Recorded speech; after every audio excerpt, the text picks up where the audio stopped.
Other people go to war because they're devotees of the military culture. And some people go to war, as I did, as an idealist. I had been a seminarian at Harvard Divinity School, and at the time was living in Roxbury in the black section of Boston, impoverished section of Boston, running a small church there, and became increasingly disillusioned with both the liberal church, which liked the poor but didn't like the smell of the poor, and Harvard Divinity School, a liberal institution where everybody spent a lot of time sitting around talking about empowering people they never met.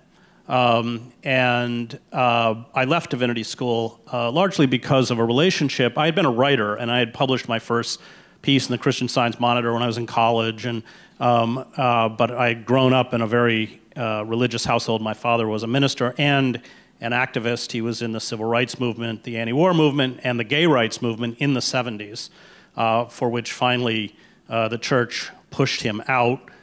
His youngest brother, my uncle, was gay, lived with his partner in the village, and so my father had a particular sensitivity to the pain of being a gay man in America in the 1950s and 60s. And just so you know where I get it from, the church finally told my father that he had to stop speaking out, calling for gender equality and ordination and marriage and full civil rights for people no matter what their sexual orientation is. And so my dad instead announced that he was having an Easter service open to the GBLT community of the city of Syracuse at his church, where he had a church. And I was at Colgate as an undergrad, and my dad came down and got me and said, well, you better, I'm going to pick you up and you come with me because it's probably the last time you'll ever hear me preach.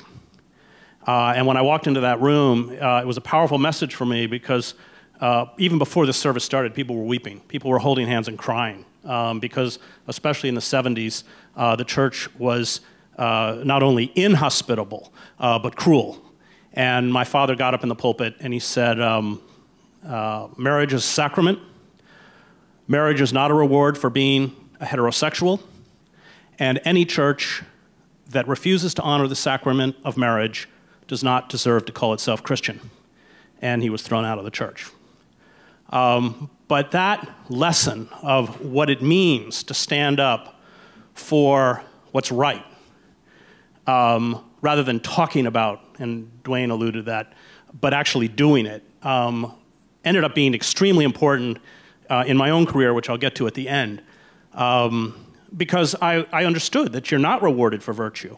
The wider world is not going to reward you for virtue, just as and I speak as someone who was the Middle East bureau chief for the New York Times and spent 7 years in the Middle East, much of that time in Gaza, which is why when Dwayne does his cartoon about Israel, which expresses a truth, people don't want to hear it. And they don't want to hear it not because they don't know it's true. There would be no dispute about the treatment of Palestinians by all of the correspondents that I worked with in the Middle East, but they know that speaking that truth in certain environments, such as this one, is to kill their career. And it becomes all about careerism. And when it's about careerism, whether it's in journalism or academia or anywhere else, you essentially neuter yourself as a moral force. And that's the lesson that my father taught me. When I was a second-year student at the Divinity School, I met a man named Robert Cox, who was on a Nieman Fellowship. Bob had been the editor of the Buenos Aires Herald at the height of the dirty war, when the Argentine government was disappearing 30,000 of its own citizens. And alone among the newspaper editors in Buenos Aires, above the fold, which means the top half of the paper, every day, Bob would print a list of those people who had been disappeared the night before, until the Falconeros came and disappeared him. And he was saved because he was a British citizen. He was later knighted. And the British government intervened and got him out, but he had to leave the country immediately with his family, and he was at Harvard. And for me, that was a window into what journalism should be. And I was able to reconcile my passion for writing with the commitment to justice that was exemplified by my father.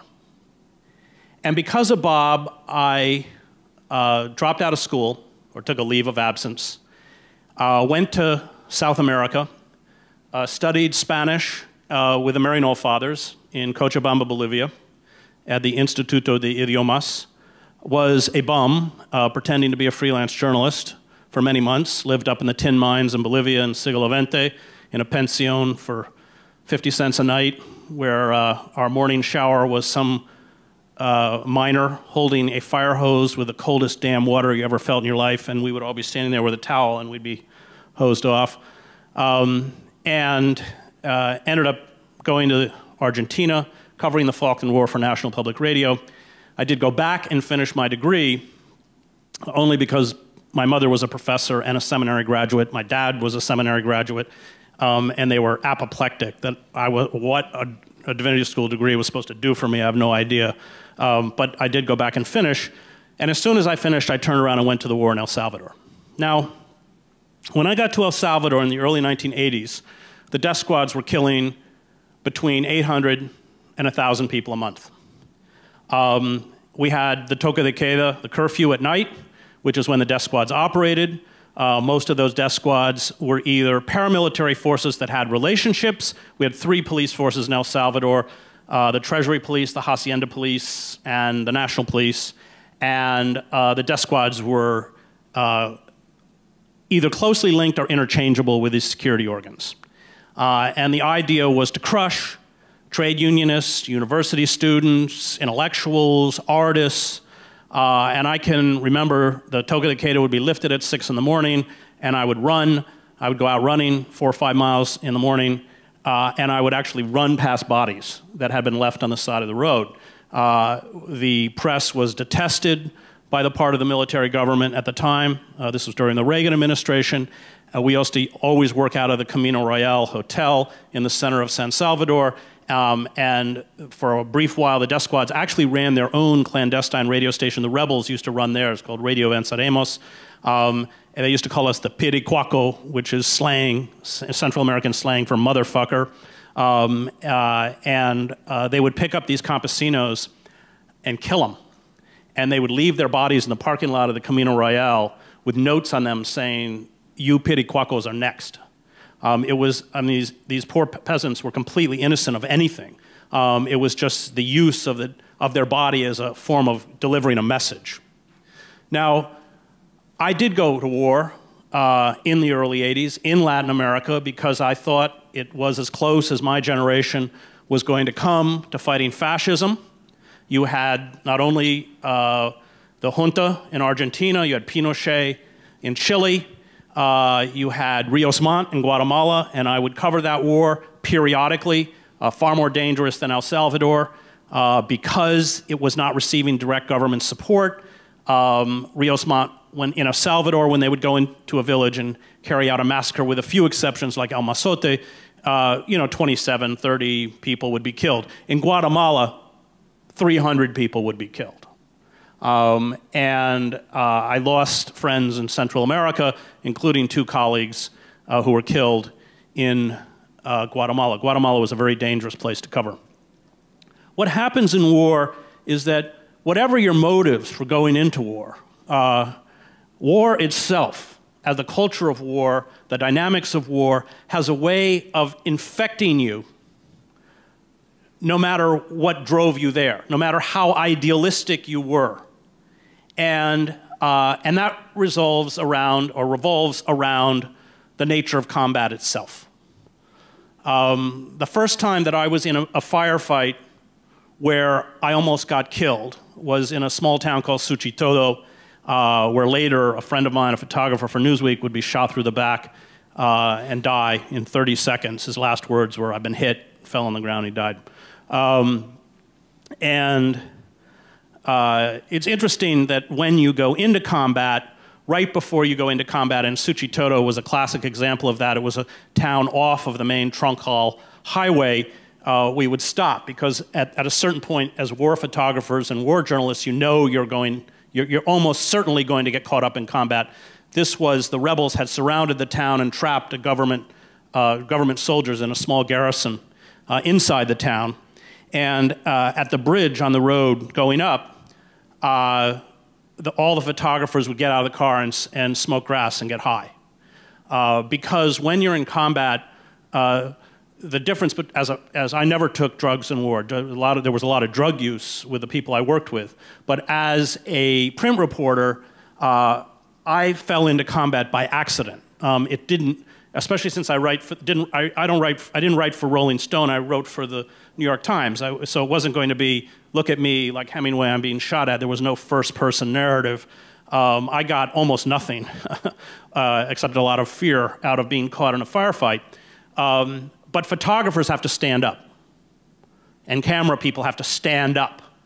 And I have seen some of the photographers I've worked with, James Nakway and others, do absolutely unbelievable things. And that's why Nakway, by the way, never drank or did anything, but a lot of photographers would get stoned because in the middle of a firefight they have to do what's counterintuitive. In my case, I scramble for cover. And in that particular firefight, we got very close to the garrison, and we took very heavy fire. Some people around me were shot. I really didn't think I was going to get out. And I speak, it's always embarrassing to tell this story, but I'm telling it because it's true. Here I was, a graduate of Harvard Divinity School, had read Karl Barth and Tillich, and you start praying, God, if you get me out of here, I'll never do this again. I mean, you really descend into total infantilism. I think one of the things that is surprising about being in combat is that when you think it's over, you have all sorts of emotions. I mean, fear, of course, and when you're deeply afraid, you think with another part of your brain. I always, in my book, War is a Force That Gives Us Meaning, talk about being in the Sudan during a coup, an attempted coup against Sadiq al-Mahdi, and we were in Khartoum, and for some odd reason, we decided to go out and walking in the streets, which was kind of stupid at night, and we turned a corner, and it was the street to the presidential palace, and we heard suddenly all these guards flick the safeties off of their automatic weapons, which is what you do before you fire it, and instinctively, without thinking, I stepped in back of my best friend so that the bullets would go through him first. That's what happens in war. And I think one of the reasons that I find filmic images of war pornographic is because you remove that element of fear. And that's the first thing. And the second thing is you choreograph it. I was just in California and got an award that was given to me by Oliver Stone, who I like. And Stone was in Vietnam. I mean, he knows what he's talking about. But Platoon is, and I haven't quite sort of gotten up the courage to ask him, but Platoon is an example of choreograph. When you're actually in a firefight, you have no idea what's going on. It's utter confusion, even small arms. In the 5 years in the war in El Salvador, sometimes you saw shadows or people moving who were firing, but I only distinctly remember once seeing someone actually firing an automatic weapon towards me. That's in 5 years, and I was in a lot of combat. What happens after a firefight, and this is true for soldiers as well, is that immediately after the firefight, the dead bodies, first of all, become trophies. So you go through all their pockets and take out all their personal effects. If you're with a particularly demented unit, they will play with the corpses, put cigarettes in their mouth, take pictures of them, put them in funny poses. But the other thing they do is they always begin to create a narrative. It's fiction. They create a narrative of the firefight. Because during the firefight, there is no narrative. You are cognizant only of a tiny parameter around you. So, and what happens when you spend as much time in war as I did, is that you learn to handle that environment. That parameter shrinks. When it's breached, it's utter terror. There's no other way to describe it. It is terror. Fear is probably too tame a word to describe what it feels like when you think you're going to die. But that circle can be very small. So for instance, I was in the Shiite uprising in Basra after the first Gulf War with the rebels, and I was taken prisoner by the Iraqi Republican Guard with a light armor battalion that was trying to punch its way north to Baghdad. And it was interesting, when I was picked up, I was in a Jeep with another journalist. And the Jeep had been rented in Saudi Arabia, driven all the way through Kuwait into Iraq. 2 countries over from where it was supposed to be. And we were stopped at gunpoint by Iraqi Republican Guard soldiers. It was total chaos in Basra because army units had rebelled, and the Republican Guard units, so that they wouldn't be identified as Republican Guards, had actually ripped the flashes off of their uniforms, so you couldn't tell which unit they were with. They threw myself and the other journalist into the back floor of the Jeep and put the barrels of AK-47s on our foreheads. People often ask, what was the most frightening experience? Sometimes the most frightening experience is actually when nothing's happening. And that was one, because they immediately drove off the tarmac, and we could feel that we were bouncing along the desert. And what I suspected would happen, or could have happened, is that we would get 30, 20 minutes outside of the desert of Basra. They would just roll us out the door, blow our brains out, and keep our Jeep. I was once stopped in Nicaragua. I'd gone out with Tom Gelton from NPR trying to find the Contras, which turned out to be sort of a bad idea because we actually did find the Contras, and they were like really pissed that we'd found them in Nicaragua because they thought that all journalists worked for the Sandinistas, and we were going to go back and tell the Sandinistas where they were. We came down this hill, and about 50 guys with guns on either side of the road pointed at our Jeep, surrounded us. And you learn, when you're cover war, to make sure your hands are above the dashboard the whole time. They marched us off into a cornfield at gunpoint, and they radioed Honduras, their base, to see whether or not they should kill us or not.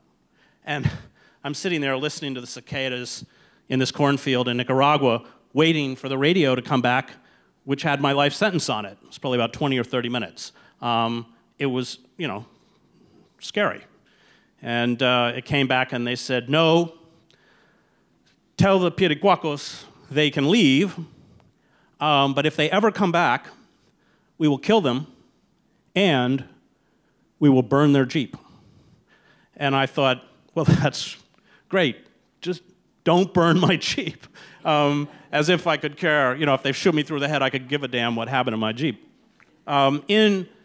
So when I was in Iraq and I had been captured by that unit, they were trying to work their way north to Baghdad, and about,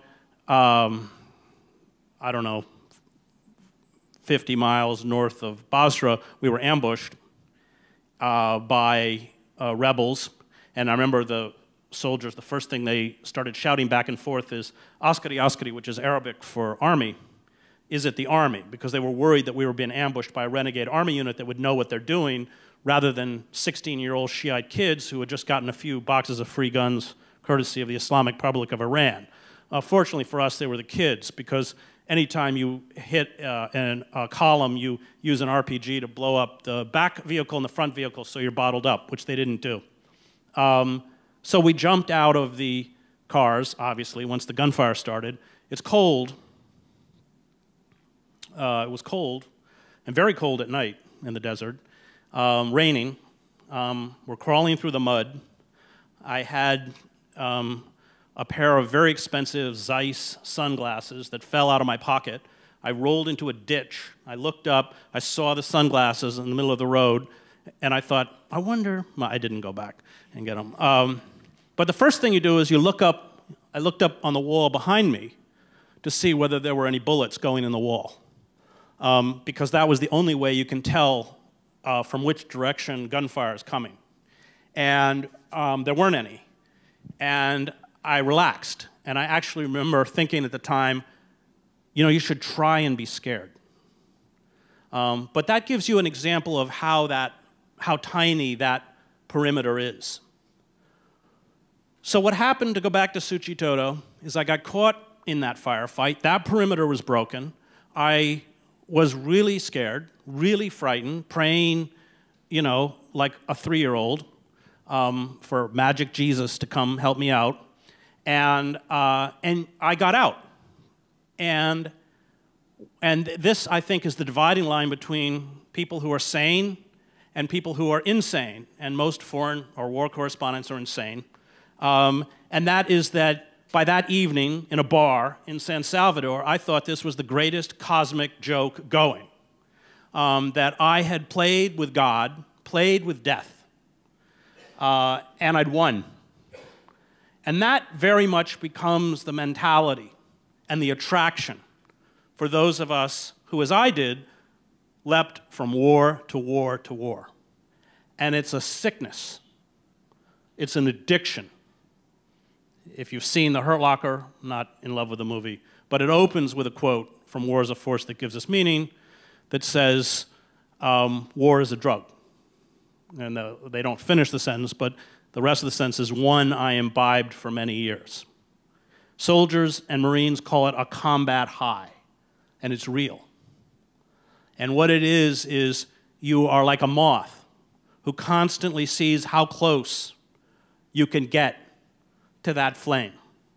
And if you do it, and this is, you know, really the subtext, I mean, I write about the culture of war, but I write about what war does to individuals. If you spend as long as in war as I did, then what happens is that it destroys your capacity in the same way that a junkie can't live outside of that environment whereby they're shooting up. And that camaraderie of other junkies. Because every time you step out of that environment, you don't fit in. I mean, I covered the war in Sarajevo, and we used to get out. Sarajevo was certainly the most dangerous war that I covered, although I had friends who covered the war in Grozny who said it was worse. But Sarajevo won the prize as far as my own war reporting. It was when I got to the city, it was being hit with 2,000 shells a day, constant sniper fire, 4 to 5 dead a day, 24 wounded a day. By 1995, 45 foreign correspondents were dead. Dozens were wounded, including my photographer, who was shot 3 days after I came in there. When you fall into the culture of war, not only do you become addicted to those adrenaline drives, to that kind of dance with death, but you are able, through that experience, to replicate every synthetic drug trip available on this campus. No sleep, hashed out, zombie-like. I mean, sometimes you would do things, or I did things in war, where ostensibly it looks as if it's brave, but you're not even cognizant of what you're doing. You could see, especially in Sarajevo, where we're being hit with very heavy artillery, 90-millimeter tank rounds, 155 howitzers. These are the biggest artillery pieces out there. I mean, huge shells. Katyusha rockets, which go off in blasts of they're fired in groups of either 12 or 24, and you could hear them. They whoosh. And they could take down a 4-story apartment building in a matter of seconds and killing everyone inside. But you would see, because of these explosions, bodies that were completely eviscerated, their legs blown off, their heads blown off. All of the images that you see projected from a war zone, no matter how horrific they may seem to you, are so heavily sanitized. Because if you actually saw a war, if the public saw war, it would never be able to wage war. When I went into Kuwait with 1st Battalion, 1st Marines, the Iraqis in the trenches hadn't had water for days. And they started walking towards us over minefields in a desperate bid to get water. And some of them would step on anti-tank mines or personnel mines, and they would literally blow both their legs off. And even then, it would take them up to 6 hours to bleed to death and die. The technical capacity to show the public war is there. You could have set up in real time a satellite feed on that Iraqi soldier for 6 hours to watch him bleed to death. And yet, if those images came back, the reality of war would be so unpalatable that it would be impossible to get the public to wage war. And that is the existential crisis that all of us who come back from war face, including most combat veterans, when they come back into the society. I mean, most of the combat veterans I know find this whole thing, thank you for your service, utterly repugnant if they're self-aware for what they have actually done in Iraq and Afghanistan. And you create a huge division between that mythic narrative of war, which dominates in the culture, and the sensory reality of war, which only those who have been to war understand and get. And you virtually speak an unintelligible language. And I think that, you know, when we talk about PTSD, we should be clear that the greatest trauma that these soldiers and Marines underwent is not what they saw, it's what they did. If you scratch the surface hard enough, what torments them is what they did. Because in wars of occupation, such as Israel's occupation of Gaza or our own occupation of Iraq and Afghanistan, you never see your enemy. They're phantoms. As soon as you leave the wire of your perimeter, everything is hostile, an IED goes off, people within your unit are maimed or killed, but you have no enemy in which to strike back.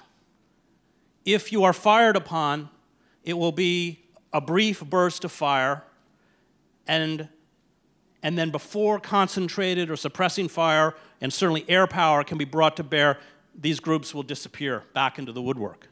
And so what you create in wars of occupation, and this is why the Israeli occupation is so brutal, is what Robert J. Lifton, and this was also true in Vietnam, calls atrocity-producing situations, where you continue to take casualties, people you care about are harmed or killed, and suddenly everybody outside the perimeter becomes a target. And that's how soldiers and Marines in Vietnam could gun down women in rice fields. That's why when an IED goes off and you lay down what they call suppressing fire, you're using belt-fed saws. These are light 7.62 machine guns. They are just spraying every mud and wattle hut on every side of the road full of bullets, and they're never stopping because you don't stop. It's all about movement to find out how many dead, how many children. And in wars of occupation, and Nick Turse did a really fine job laying this out in Kill Everything That Moves, it is just one big atrocity. And that's what Iraq is, and that's what Afghanistan is, and that's what Vietnam is. It's murder. It's primarily about murder. Killing is part of war. That is the taking of the life of somebody who has the capacity to harm you. But that's not what these wars are about. Most of the people who die in these wars are murdered. And those soldiers and Marines who come back and have the capacity to face truth, and it's a painful capacity, understand that that is what they were engaged in. And that creates for them, and I think for all of us who come from the outer reaches of empire, this existential crisis. Because when you come back from that reality, you realize that everything you've been told by your school, by your church, by your government, by Hollywood, by the press is a lie. Victory is not assured. We're about to lose the war in Afghanistan. We are not a good and virtuous people. God has not blessed us above other people. And that crisis, that existential crisis, is what alienates so many veterans and makes it impossible, and I'm sure many of you know Vietnam veterans who suffer this, for them ever to fit again into that society. Because, in a sense, they are our prophets if they speak out. And yet, we don't want to hear.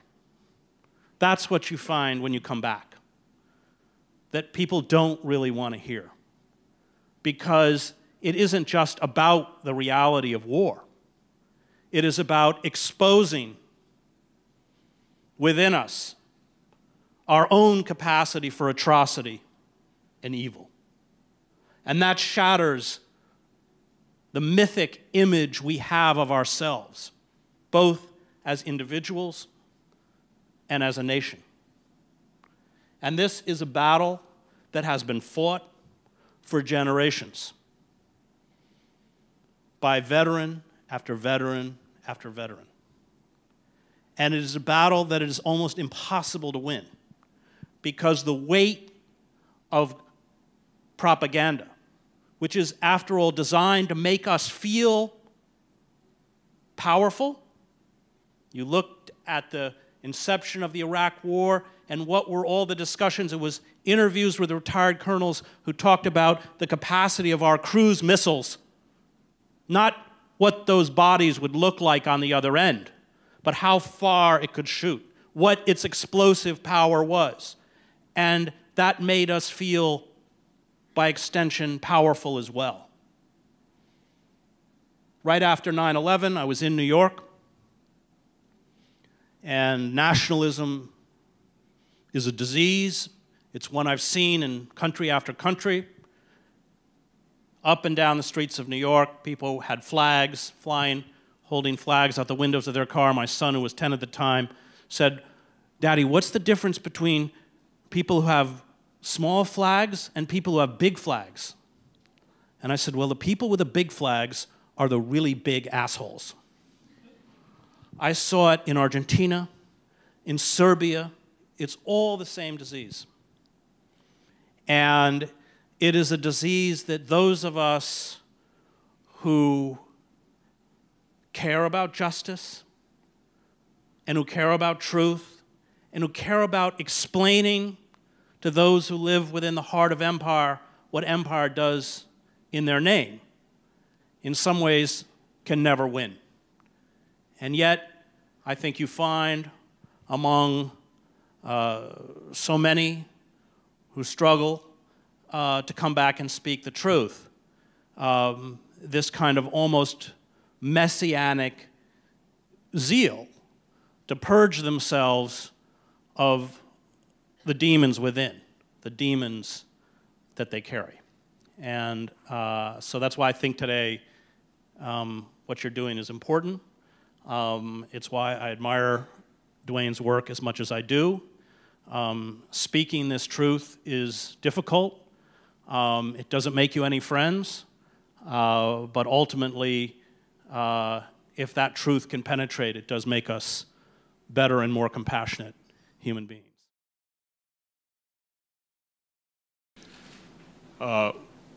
In 2014, the U.S. has a population which generally does not have any immediate experience with warfare.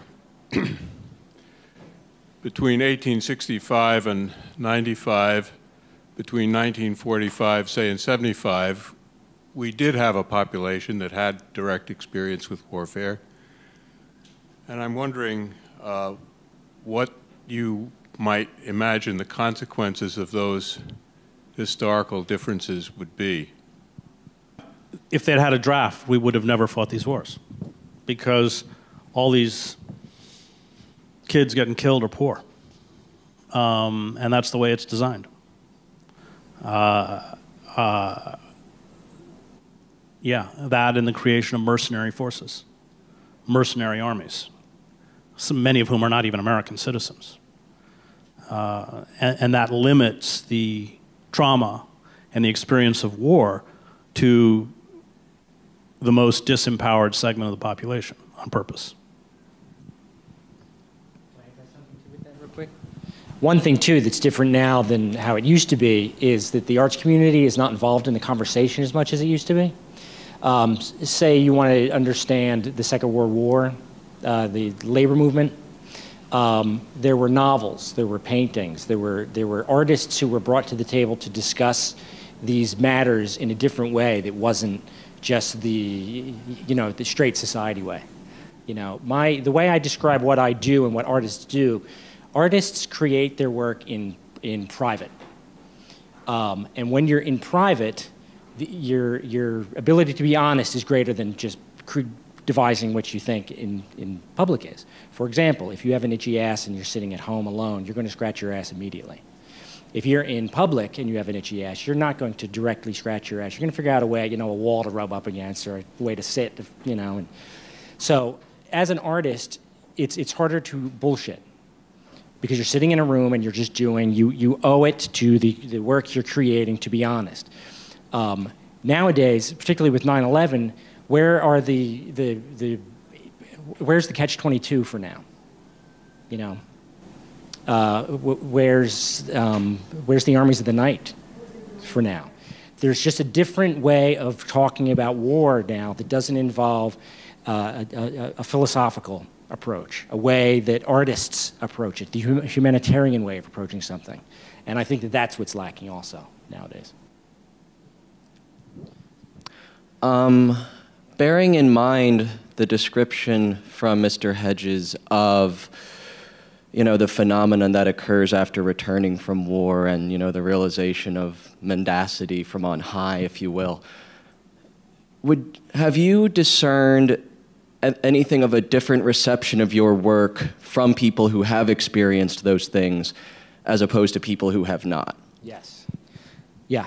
In fact, a lot of my biggest fans are veterans from many wars, and they say that they're really glad that I'm doing what I'm doing. Most of my hate mail and my death threats early on were coming from the wives and girlfriends who had husbands and boyfriends serving, and they would say, if I was president, I would have you shot at dawn. To which I had to write back and say, well, that doesn't describe the job of president. Maybe czar is what you're thinking of or something. But after 2005, 2006, 2007, it was really hard to be a cartoonist. But literally like 2008, 2009, I started to get emails from people apologizing previously for coming at me. Not the death threat people so much, but people who were saying, you were right. You were right to just to startle me as much as you did. So yeah. Refreshing instead of the usual bullshit, and it's like, oh, somebody's validating, what I believe and what I teach. I teach sociology here, and I wanted to speak, Mr. Hedges, your talk that's titled Captain Ahab and American Empire. Resonated with me. I teach climate change, and Vandana Shiva's great statement that the real war is the war we're waging against the planet through industrial capitalism and the concept of constant expansion. And I would critique that a lot of our youth do have experience of war. It's just packaged as progress. It's packaged as, And so, Dwayne, none of your cartoons spoke to climate change, and I was wondering if that's something that you're beginning. So for both of you, just to speak about this expansion of war that we have basically, as Rachel Carson said, against ourselves, because it's really humanity and sort of life on Earth that is at stake, I believe. So, well, it's all part of the same apparatus. Yeah. War is about business. War is a business. Whether you're a warlord in Serbia who goes into a town and loots, or whether you're Halliburton or Raytheon. And the only reason we're still in Afghanistan, which has been an unmitigated disaster, is because a lot of people make a lot of money off it. And a lot of people make a lot of money off the death throes of the planet. And in theological terms, these are forces of death, whether they're in Afghanistan or Iraq, or whether they're fracking or trying to drop drill bits in the summer Arctic Sea. They are the same, part of the same demented machine that is going to take us down. And you referred to this lecture, which you can watch on YouTube if you don't have a life tonight, called The Myth of Progress and the Collapse of Complex Societies, where I draw from Melville about, that we're all in the Pequod. Yeah, I have done a number of cartoons. I didn't have them here tonight about, fracking in particular. It's such an interesting thing for me because I come from Pennsylvania, where it's a huge issue. And I did watch, like I was saying earlier, about the changing of the conversation to then become a question of economics. And it doesn't even have to be in the environment. So often you'll hear something has to be done. Environment is a good example, so we'll stick with that. So what's the next step? You have to figure out how to raise the funds to make what you need happen. And Vonnegut's got a great quote. He assumes that the planet is just going to disappear. People are going to kill themselves. And his quote is, the epitaph for the species is, we could have saved ourselves, but we were too damn cheap. When the equation becomes an economic model, then we lose the ability to think logically about the situation. With fracking, for example, I remember all the signs going up, no, we're going to stop fracking. Fracking is just not going to happen. It took 1 year for those same groups to change their signs to something that was a little longer and something that I can't quite remember, but it was something like, okay, it's going to happen, but we are going to tax the hell out of the companies that are going to do the fracking. And they could still call themselves progressives. So, yes, just to speak to what Chris said, it's all about business. And when people start playing that game and saying, yeah, I can see the logic of we have to figure out how to get the money to make something happen, all of a sudden, all bets are off. What is it going to take for people to see that the species is going to eradicate itself? It should not be a question of numbers. It's also about the sacred. It's also about the loss of the sacred. When nothing has an intrinsic value and everything is commodified, then you exploit it until exhaustion or collapse. And as Karl Marx understood, unfettered, unregulated capitalism is a revolutionary force that has built within it the seeds of its own self-annihilation because it has no self-imposed limits. And that is precisely what has happened. We have undergone a corporate coup d'etat. And as Cornel West says, Obama is nothing more than a black mascot for Wall Street, despite the fact that he's also drawing up kill lists and has carried out a far more egregious assault on our civil liberties than George W. Bush. And I speak as someone who sued him over Section 1021 of the NDA and won. He appealed it, was overturned, and now we filed a cert to get it to the Supreme Court. But this is, whether it's the use of the Espionage Act, whether it's the NDAA, whether it is the warrantless wiretapping. I covered East Germany. I covered the fall of East Germany. The Stasi had nothing on us. We have built the most pervasive and intrusive security and surveillance apparatus in human history.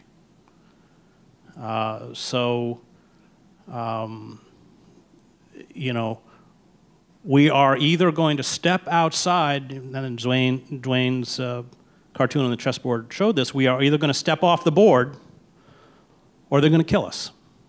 And that is why I was involved in Occupy and was arrested in front of the White House with Veterans for Peace and in front of Goldman Sachs. Going to jail is more time than I care to donate to the U.S. government. But I have kids. And we have betrayed our kids. We have betrayed this generation. And as a father of 4, I may fail, but at least I want my children to look back and say that their dad tried.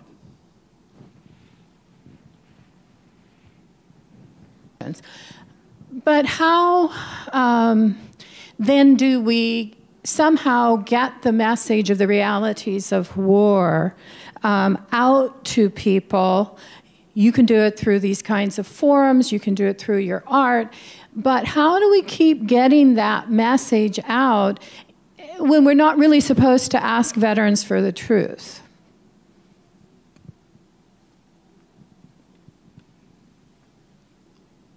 Well, there are veterans, and you know, Veterans for Peace, Iraq veteran. These are and you know, there were 133 of us arrested in front of the White House, who will get up and speak. But I think that we have to be sensitive to the pain that we evoke. I did a book with Layla El-Arian called Collateral Damage, where we interviewed 50 veterans who had come back from Iraq, all on the record, all with their name, about atrocities in Iraq that they had either witnessed or participated in. And in every single one of those interviews, at a certain point, those veterans broke down. And I don't play the, you know, emotional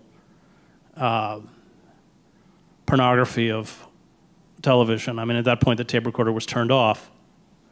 What happened with that book was fascinating. The same thing that happened with the original Winter Soldier, it exploded in Europe. We had written a almost 20,000 word piece that eventually became the book in The Nation, and The Guardian reprinted all 20,000 words. The Independent, it led the paper, and it wasn't the full thing, but it was probably, I don't know, 10,000 words. I mean, these are massive. You know, Radio France, BBC. In America, nothing. And the same thing with the original Winter Soldier film after Vietnam. It also was disseminated all throughout Europe and was never seen here because we couldn't confront, even the liberals couldn't accept the truth of what these soldiers and Marines were doing, even though here we had people on the record verifying dates and times and incidents. And I think that gets back to the existential. I mean, we are just a culture utterly awash in lies. And you saw it even in World War II with the 4 Marines who put up the flag at Iwo Jima. They came back and nobody wanted to hear the truth of the South Pacific. And so one of them blew their brains out. One of them drank himself to death. I think 2 of them drank themselves to death, and the other one just refused to talk about it anymore. It's not a new phenomenon. My uncle was in the South Pacific. He drank himself to death. He was destroyed by the war. And I think that, you know, when you make a frontal assault against that propaganda, you're almost destined to lose. And I think that there are people who come out of combat who are willing to make that frontal assault, and I think that sometimes we're not aware of the emotional cost. It's why the suicide levels are so high, because not only do they have to cope with what they've done, but they have to cope with the fact that nobody wants to hear their repentance. And not just their repentance, it's our repentance. Given your background, presumably while you were writing for the Times, working for the Times, you believed you were getting the truth out, but you said near the end of your talk that you felt that most of what's coming out in journalism is lies. Do you feel that you were getting the truth out then? Or, yeah, because I did what most reporters at the Times don't want to do, which is I was always on the front lines. I hardly ever interviewed anybody above the rank of Lance Corporal. I didn't want to go interview Schwarzkopf or hang out with the Secretary of State, or I was always on the ground. So when I covered Gaza, I lived in Gaza. And when the Israelis made a strike, I went to the strike and I wrote about it, what I saw on the ground. I wasn't hanging out with the powerful, becoming an echo chamber for their propaganda. Now, the irony is that when you work at the New York Times, that's a job nobody wants, because you're not, quote unquote, important. And I consciously, all throughout my career, threw myself into places that other reporters didn't want to go. When I volunteered to go to Sarajevo, the executive editor, Joe Lelyveld, said, well, the line starts and ends with you. In fact, all the European bureau chiefs had written a letter saying, we won't go in because it's too dangerous. But once I put myself on the ground, I now had a megaphone. I mean, when the Serbs in Kosovo would go into a village and butcher everybody and then cut off all the roads, we put our satellite phones in our backpacks and we walked in. And when we got into the village and the Serb snipers saw us, they'd start shooting at us. That's the only kind of journalism I did. And because of that, I was able to tell a very specific truth about a very localized and finite event, but it was true. I was wondering about this discussion of who can communicate war and whether you have to be there or not, how you would respond to this opinion piece by Phil Clay, novelist who was also in the Iraq War, recently in the New York Times in February, which he says we can't make war incommunicable. And he's really sort of disgusted in this very short piece by people who say, I can't imagine what you've been through, to veterans. And he says, imagine. And his basic view is that, and I think Judith Butler, coming from a more feminist point of view, would agree with this, that we have all had experiences of some sort where we can begin to communicate. And if you cannot communicate, actually, in an effective manner, unless you've been somewhere, then that cedes war to the warriors, in a sense. They are allowed, they're the only ones who have war stories that are considered legitimate. And I was very touched, in a sense, as a person who studies war experiences, very touched by his very simple plea that you just say to people, it isn't that exceptional on certain levels. You have to understand, be imaginative. I think that war can finally only be understood through the victims, because in a war environment, you have a gigantic gulf between the all-powerful and the powerless, those who carry weapons and those who don't. And what happens, I speak as reporters, is that we tend to be with those who carry weapons. In fact, in war, 98, 99% of the population lives in utter terror and misery. And that's why the best accounts of war, Elsa Morante's History, a novel, come out of those who have been victimized by war. I wouldn't agree wholly with that, because war is a distinct culture that has its own rules and dynamics, bizarre rules and dynamics that are unlike, I mean, you can draw parallels to domestic violence, they're there.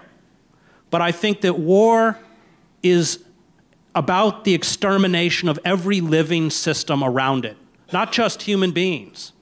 The political system, the economic system, the familial system, everything, cultural.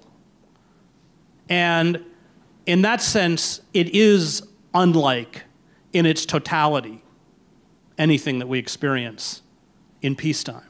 It's not that we can't understand it or hear it. There are people who tell the truth about war. The problem is that the weight of the propaganda, both official, entertainment, cultural, popular, is so massive that it becomes almost impossible to dismantle the myth that is fed to us.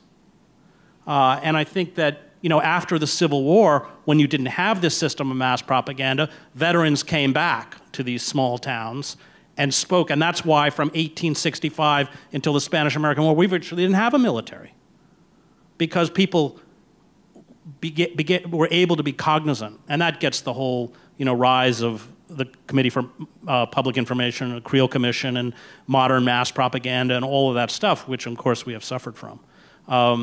So